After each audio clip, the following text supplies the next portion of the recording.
Of course, yeah. I mean, listen, that's honestly how a lot of rooms and locker rooms are anyway. Um, but yeah, obviously, like you can see the interactions, and it's like that in meeting rooms too. Um, Sometimes we're laughing together. Sometimes you're chuckling because of whatever they're thinking as the young guys. But I would say I've had a smile on my face a good portion of the time I've been here this spring. So it's been a lot of fun. So are you is he going to be able to get you to do that dance? No, no, no. I don't know what dance he was talking about, but he's not getting me to do anything. But you will post for a picture. Yeah, that was kind of harmless. That wasn't that embarrassing. That was like mildly embarrassing. Well, whatever, And all I was doing was copying somebody else. Yeah, I can do that. Would you, you've been kind of load managed here in OTAs, spring ball. Is that going to continue in summer ball? I don't know what the plan is, but exactly. But I trust Kevin and that he has a plan for all this, and that's really all I can do. Listen, I'd love to go out there and take 120 reps a day and get in the groove and do all those things. But like I said, the coaches have a plan, Kevin has a plan, and my job is to just trust that, go out there and do the best I can. You've seen Shedeur now in OTs and been here getting camp. It's just a small sample size. But what have you seen in him and Dylan's progression and growth? Yeah, listen, I try to remember putting myself in their shoes being young, and I'll say to them, like, they're not letting things bother them. They seem to be pretty comfortable. They've been able to relax themselves, come out here and have good practices, find completions. They're mostly not forcing the ball and things like that.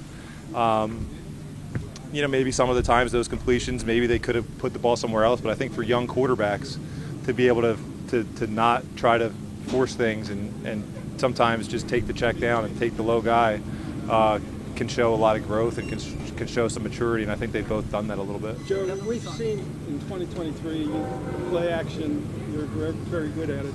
Does it go back to the Kubiak year in Baltimore, or were you always?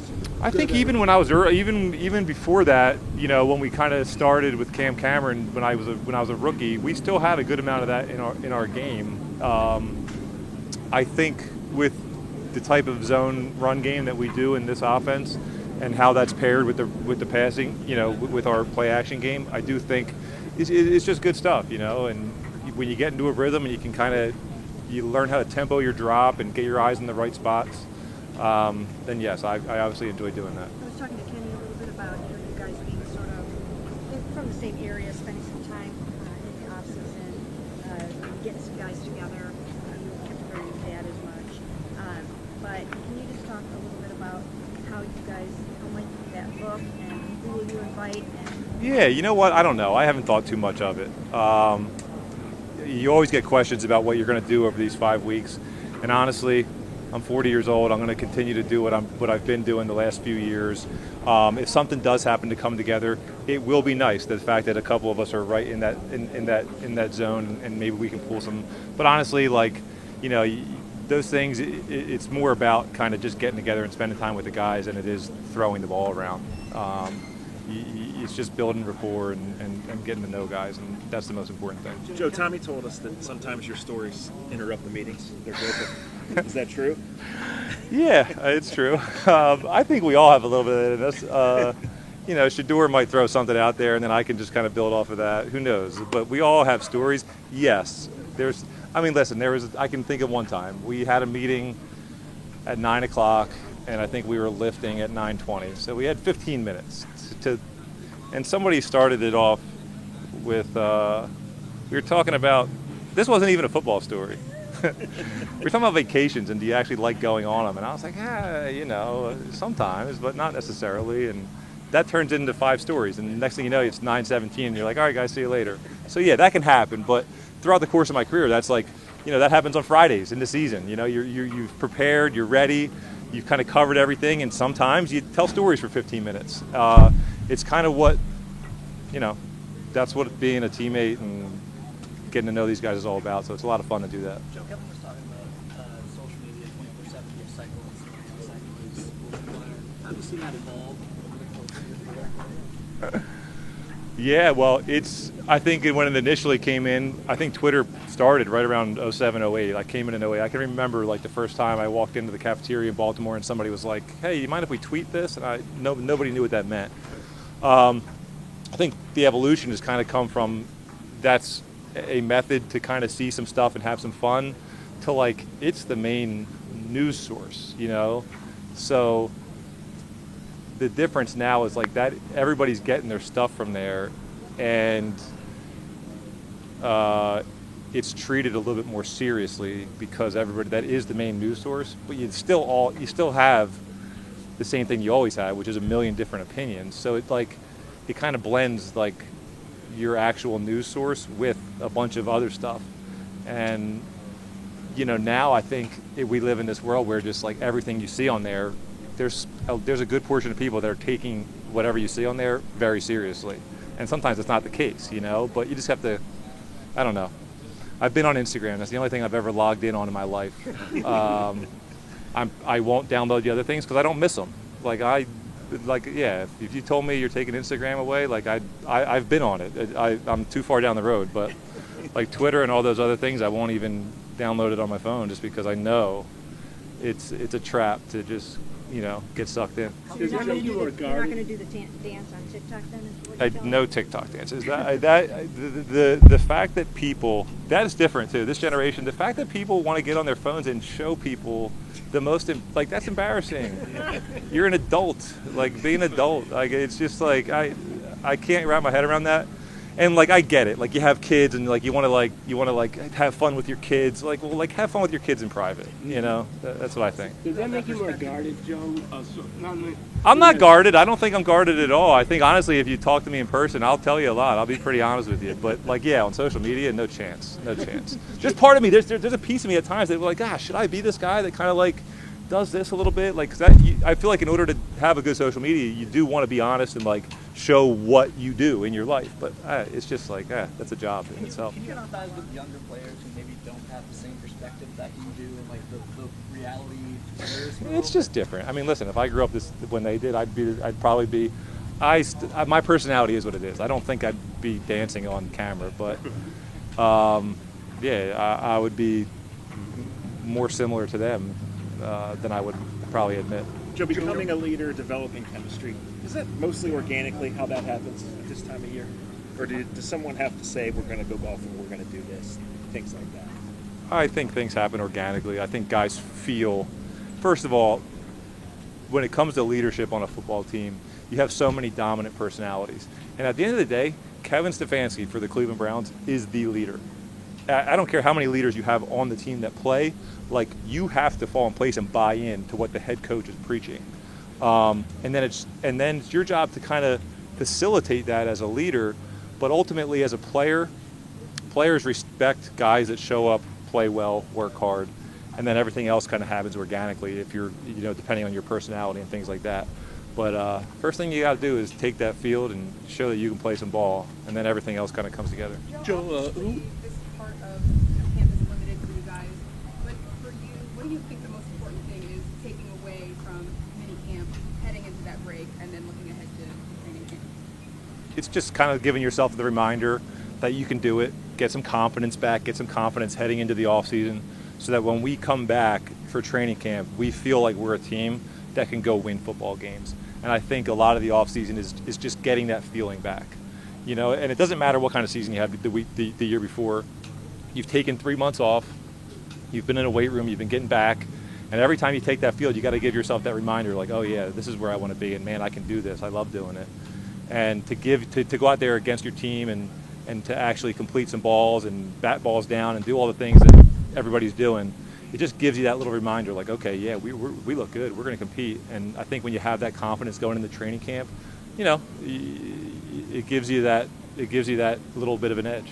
Just a couple more. How does it make you feel that a guy like Miles Garrett, who had such a turbulent offseason, when he sat down with Andrew Berry, one of the things that got him excited about coming back was the fact that he had a pretty good idea that you were going to be here too, and I've heard Joel say similar things. So how does that make you feel? Yeah, well, we were just talking about relationships and teammates, and listen, it feels good to have players to feel that way about guys, and to maybe have sense that maybe you're felt like that towards a little bit too. Just because, like, we're all trying to be good football players. And usually when you get those feelings towards guys, it means that you're working hard and doing those right things. And it always feels good for somebody to kind of pep you up and say, hey, man, you did a good job today. So when you have good relationships, it's another version of that. Joe, the way Dylan and Shador look at you, was there a guy when you came in Baltimore that was sort of that person for you? I don't know quite the same, but like I came in with Kyle Bowler and Troy Smith, so they were kind of like competing, and we were kind of all in that room together. And then shortly after that, Todd Bauman came into my room, and he was probably 36 or 37 years old at the time, and he had been around the league a little bit, played in Minnesota and Green Bay, Jacksonville. I think he'd just come from Jacksonville, and Todd was awesome to me. He was kind of in Baltimore by himself. His family was back in Minnesota, and he'd take me out to dinner and go out for a drink here and there, and just an unbelievable person. And I appreciated it in the moment, but looking back also, it was a nice, it was something that kind of calmed me down. Like, you had a good relationship with somebody in the room that you could feel comfortable around, and you felt was genuinely rooting for you to go play well. So Joe, when Last one? Shador and Dylan yesterday talked about asking you questions and how valuable that is. Is there a specific area that most of the questions/advice focus on? it's tough to say. It's a little bit of everything. I mean, I don't know if I've mentioned it before, but I mean, they were even asking me about cadence. We're trying to sound the same with everybody, and a lot of these guys in today's game, like you're so used to no huddle and not even doing a cadence anymore. And listen, I was that same way. Like in college, we were in nothing but shotgun and pretty much all no huddle. But back then, you were kind of like, in these camps, you were forced. Like, coaches really forced you to kind of adapt. And these days, it's kind of more of that college style. It's kind of leaked into the NFL a little bit. But you hit certain teams where you're still doing those things, and I think it's questions related to that. Calling plays, the bulk of the the volume of the offense. How do you kind of manage those things, and stuff like that. What do you like better, under center or shotgun? I think everybody likes being in shotgun, but I love being able to go under center in this league because you cannot live in the drop back world. I don't care who you are, because even the guys that are in shotgun all the time, they're doing RPOs and they're doing other things to kind of mix and match and get easy completions and things like that. If you're just living in 3-step and 5-step drops and you're letting the defensive line pin their ears back and come after you, you're going to have a tough time. So I love the fact that we can go under center and kind of marry the run and the pass. I think that's just huge. I think teams do it in different ways, and for us, it's getting under center a little bit, and I love it.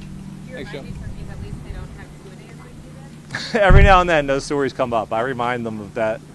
My first 3 years before that CBA hit, and John ran hard camps as it was. I think he learned from Andy Reid. I told him we had 110, 120 plays scripted.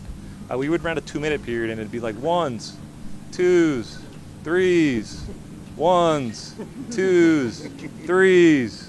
All right, 2s, let's go. You get one more. And it was like, whoa, like we just did a 45-minute, 2-minute period.